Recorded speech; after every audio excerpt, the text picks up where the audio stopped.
Ever since I was like 4 or 5, I was in the business, and it was really all that I knew. And then I look back and I ask myself, and I'm like, do I feel like I really had a childhood? Ooh. And I feel like that the reason why I'm still like so bubbly and like, hee, because that child inside of me never really had a true outlet. So from jump, since I was a little girl, I was working, and the blessing in that is that my work was something that I actually did enjoy to do. And it was like, okay, the love of it outweighs the stresses, and even now, we all go through shit and we all have problems, but it's like when your love of something outweighs that, you'll do anything to keep it going. So that's truly been my heartbeat through it all. And I was lucky that God blessed me with a sister that I got to go through it with.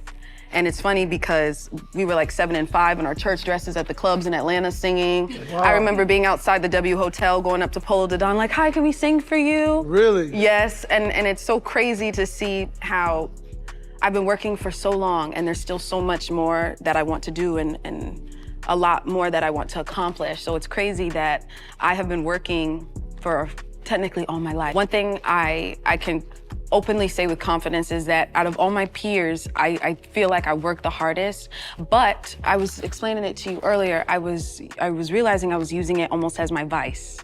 Work as a distraction, because, you know, we all kind of go through things, and even though we're working and you know, front facing, we seem okay, like you were talking about, there's things internally that we have to work on. So I was using music, yes, as therapy, but also like constantly wanting to fill my schedule, constantly wanting to work as like the escape from the holes inside that was making me doubt my self-worth and lacking confidence. And I feel like, especially all of us, I feel like we can say, people look at us and they think we're confident, they think we have it all, they think because we have money in the bank that we're truly happy.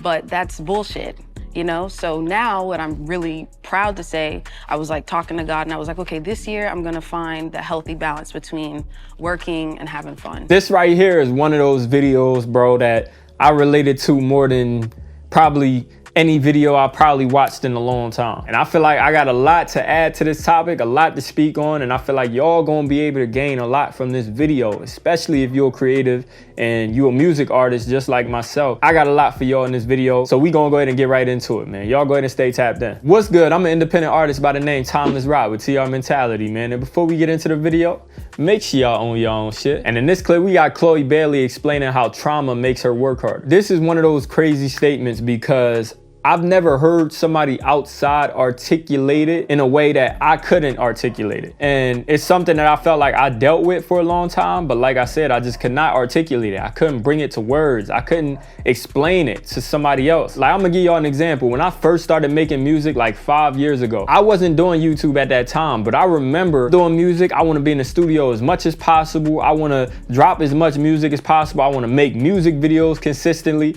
all these things. And then I was like, okay, with this schedule, I still had a lot of free time. And I was like, yo, I need to go ahead and start making YouTube videos. I need to make these videos so I can have something else to do to fill in my schedule. Exactly what Chloe talked about in this video. I need to be able to be doing something at all times, running away from certain things that at the time I didn't know I was running away from. Like I said, I couldn't articulate it. And I never heard nobody bring it to words before this clip. And this is why I resonated with this clip so much. And what I really learned, that what I was running from was really the insecurity of not being successful, the insecurity of not having money, the insecurity of probably failing, the insecurity of feeling like I'm not working hard enough. Even saying this right now, it just made me think about where that could have came from. I remember when I played basketball growing up, getting cut from the basketball team, coming up with so many excuses on why I got cut, and then coming to terms with it, at least feeling like I came to terms with it, and just saying, I didn't work hard enough. I didn't do everything I could have done in order to be as good as I could have been to make it to this basketball team, to continue to play basketball at a higher and higher level every single day. And when I started making music, I said, I'm not gonna allow myself to not become successful because I didn't work hard enough. I didn't put the work in. When I first started making YouTube videos like 10 years ago for the first time, I felt like I didn't put in enough work. I felt like I didn't drop videos as consistently as I could have.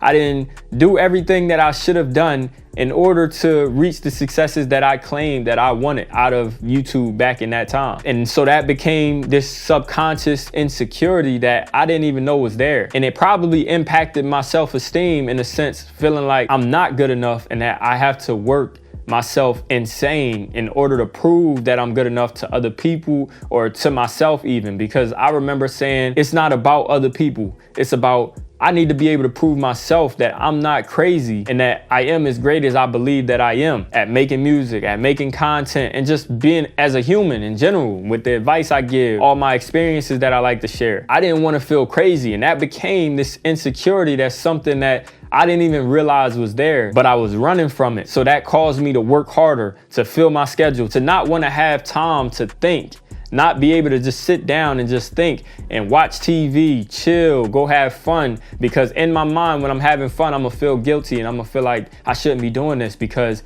I need to work harder so I can get to where I wanna go. Or else when I look back and I say, oh man, I'm not where I wanna be, I look back and I say, because you had too much fun. And y'all know me, man, I work hard, but there has to be a balance. These insecurities, I hope that any of y'all that's watching this video and y'all can relate and y'all feel the same way, man. Take a deeper look. I'm not saying y'all insecure or anything like that, but take a deeper look and understand, okay, if I'm working so hard, why? Why am I working so hard? What am I getting out of working so hard? Oftentimes we'll say, well, I want the successes that come from working hard. We really got to look into ourselves deeper and understand, how can I still work hard but not drive myself insane, not make myself feel guilty, not make myself feel bad, and get the enjoyment out of our work that we claim we have. And I say claim because if we really loved it, we would allow it to just come to us and attract, and everything that we're meant to get out of what we do, it will come to us naturally, and we'll be able to feel that way, and we'll be able to obviously still put the work in, be consistent, because we won't accomplish anything without that. Not feeling so guilty, not being so hard on ourselves, not running from something that we know is there but we refuse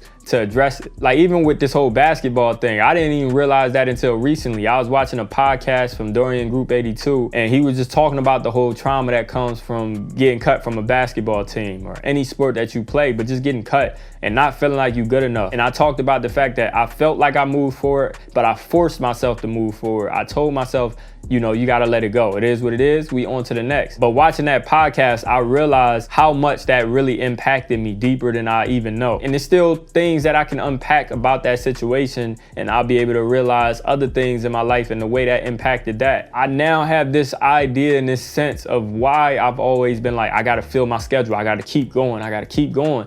And I thought it was this glorious thing, which it can be, but it could be hurting myself in the long run. And I got to address these traumas and these things that I'm dealing with. That way it could be a healthy relationship with my work and not feeling like I have so much on the line if I don't do this, or if I sit down and eat lunch, because I feel like in that time I'm eating lunch, I'm supposed to be working. But hey man, I hope y'all was able to take something from this video, a lot actually, because I feel like we went ahead and unpacked a lot. We talked about a lot in this video.